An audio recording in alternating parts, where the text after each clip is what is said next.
जो भी काम होता है और जो चिंतन हो रहा है, जो कर्म हो रहा है, जो चिंतन हो रहा है और जो भी स्थिति के रूप में आए स्वतः अपने आप जो हो रहा है वो अनंत की उसकी कृपा है। वो परमात्मा सत्ता की अनंत की कृपा है, उसकी महिमा है। और जो उसकी महिमा को जानता है उसको तो टेंशन चिंता होगी नहीं।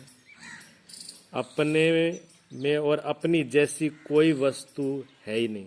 एक तो अपनी नहीं है, अपने में और अपनी जैसी ना तो अपने मैं, ना तो मैं और मैं ना मैं जैसी कोई चीज़ है कोई भी ढूंढे तो, क्योंकि उसको खोजोगे जब तकलीफ सबसे ज़्यादा कहाँ होती है, मैं की होती है। मैं और मेरा जा रहेगा तो अपने में मैं और अपने जैसी कोई चीज़ है ही नहीं। न तो किसी को ये कह सकता है ये मेरी है क्योंकि सब छूटने वाली है, और ना अगर खोजोगे तो मैं का तो कोई है ही नहीं जब सब उसको समर्पित ही हो गया तो चढ़ाई दिया। फिर अगर उसको खोजे तो मैं सबसे झूठ दुनिया में है तो मैं है, जो कोई जो होता ही नहीं है। जो कुछ है उस अनंत की ही विभूति मात्र है, उस अनंत की विभूति है। उसके प्रकाश में सब कुछ प्रकाशित हो रहा है। अब पूरी प्रकृति में क्या हमने बनाया है और हमारे बनाने से क्या हो रहा है, क्या हमारे करने से चल रहा है, ये तो सब उसकी अनंत की विभूति है, उनकी कृपा से चल रहा है। सूर्य निकलता है, सब चीज़ प्रकाशित हो रही है, सब चीज़ चल रही है, उसकी सत्ता से सब काम हो रहे हैं। जिसकी सत्ता है में ही सभी की सत्ता नियत है। उसकी सत्ता से सब चीज़ बढ़ रही है, घट रही है, वो उसकी सत्ता से हो रही है। अगर उसकी सत्ता निकल जाए कोई भी चीज़ जीवित नहीं है।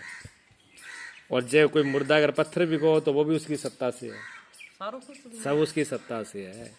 उसी से तुम्हारी जाति तथा स्वरूप की एकता है। हमारी जो जाति, हमारी जाति क्या सच्चिदानंद रूप है। हम मरने दुख वाली तो है ही नहीं, हमारी जाति नहीं है। मरने वाली हमारी जाति नहीं है। हम भी अविनाशी हैं, वो भी अविनाशी है। हमारा ही कभी विनाश नहीं होता, उसका भी नहीं होता। हमारा रूप भी ज्ञान रूप है, वो भी ज्ञान रूप है। तो हमारी जातीय संबंध है उसके साथ में, उसी से हमारी एकता है और उसी का होकर के रहने में सफलता है। जो उसका होकर रहता है उसी को सफलता मिलती है, जो उसका होकर नहीं रहता उसकी सफलता और विफलता दोनों ही बराबर है। अगर वो नहीं हुआ जहाँ उसके हम नहीं हुए तो कितनी सफलता कर लो, क्या सफलता। लोग बहुत बड़े बड़े पदों पे चले जाते हैं, बड़ा कुछ कमा लेते हैं, बनता क्या है, कुछ भी नहीं बनता, सब आखिर में जीरो हो जाता है। रिजल्ट है उसका राख ही होना है, तो राख में अगर होना है तो फिर फायदा ही क्या है। तुम उसी अनंत की प्रीत हो और कुछ नहीं। जो अनंत है उसकी प्रीत है, जो प्रीत है वही हमारा स्वरूप है। प्रीत में सत्ता प्रीतम की होती है और प्रीत के अंदर जो सत्ता है वो प्रीतम की ही है, और प्रीतम का निवास प्रीत में ही रहता है। प्रीतम कहाँ रहते हैं, प्रीत में, और प्रीत किसे में रहती है, प्रीतम में। दोनों एक ही, अलग अलग है ही नहीं। प्रीत से ही प्रीतम है और प्रीतम से ही प्रीत है। अगर प्रीतम नहीं तो प्रीत कहाँ, और प्रीत नहीं तो प्रीतम कहाँ, एक ही है। जैसे समुंदर और लहर, कहने में दो नाम है कि समुंदर और समुंदर की लहर है तो जल्दी एक ही। ऊपर से देखते हैं तो वो लहर दिखती है लेकिन है तो वो समुंदर ही है, जला लग गया। हाँ, वो जला लगता है। इसी प्रकार ये तो सब दिख रहा है जो है, ये है तो वो एक ही प्रीतम के सिवा, और उसके सिवा कुछ है ही नहीं। पर फिर भी अनंत मिलन तथा अनंत वियोग नित नव है।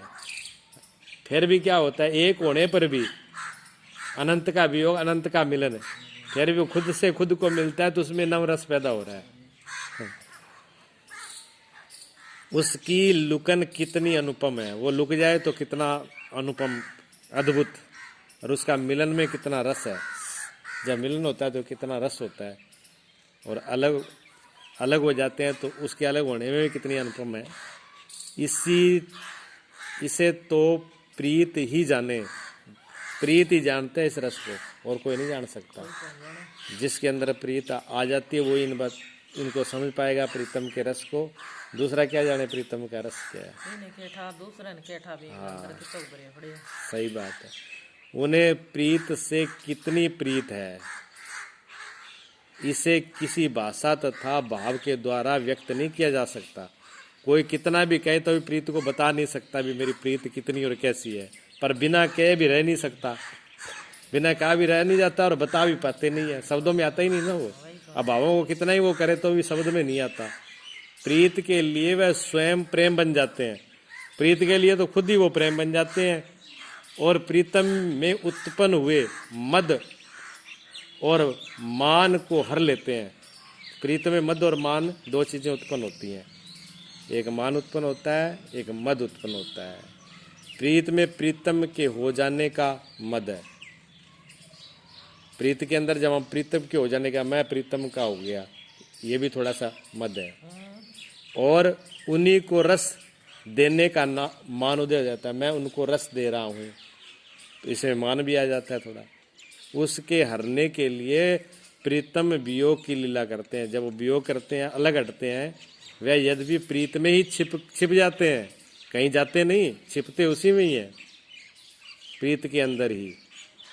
मान और मद से प्रीत का एक चिन्हमय भोग होने लगता है, एक दिव्य चिन्हमय भोग होने लगता है मान और मद से, जो प्रीत को अनंत नहीं होने देता। वो प्रीत को अनंत होने में बाधा होता है, इसलिए अनंत उसी में, प्रीत में ही वो छिप जाते हैं, ये लीला करते हैं।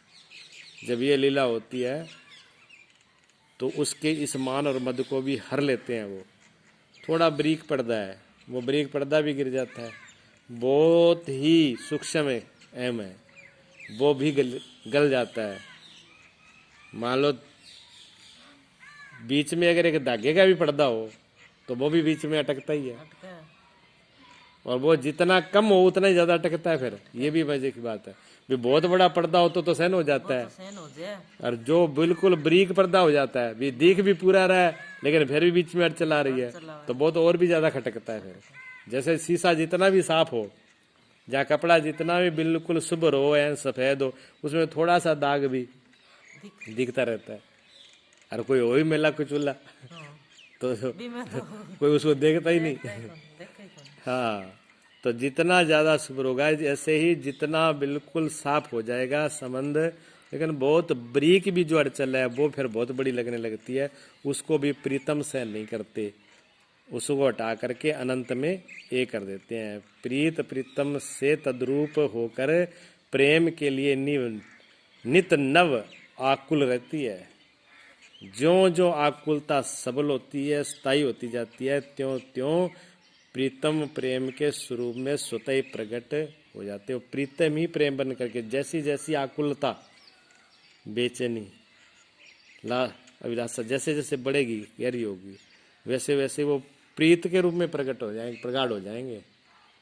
कोई ये नहीं कि परमात्मा ऐसे स्वरूपों में दिखेंगे, रूप बनाए, वो जो ऐसे दिखता है वो कल्पना, उससे काम कल्याण होने वाला भी नहीं है। पूरा एक प्रीत और प्रीतम एक ही अनंत प्रगाढ़ रूप में, जो हृदय में प्रीत के सिवाय कुछ रहता ही नहीं है, और प्रीत ही उसी के अंदर योग है, प्रीत में ही योग है, प्रीत की परिपूर्णता में ही योग है, और वही ज्ञान की सिद्धि है, उसी में बोध है, उसके अंदर ही बोध हो जाता है। जब एकता का बोध होता है, यही बोध है, यही ज्ञान है, ता प्रेमास्पद प्रेमी बन जाते हैं, जहाँ रहो प्रसन्न। तो ये जब गहरे से समझ में आ जाएगा तो फिर चिंता और पीड़ा होती नहीं है। पहली बात साधक को होती नहीं है,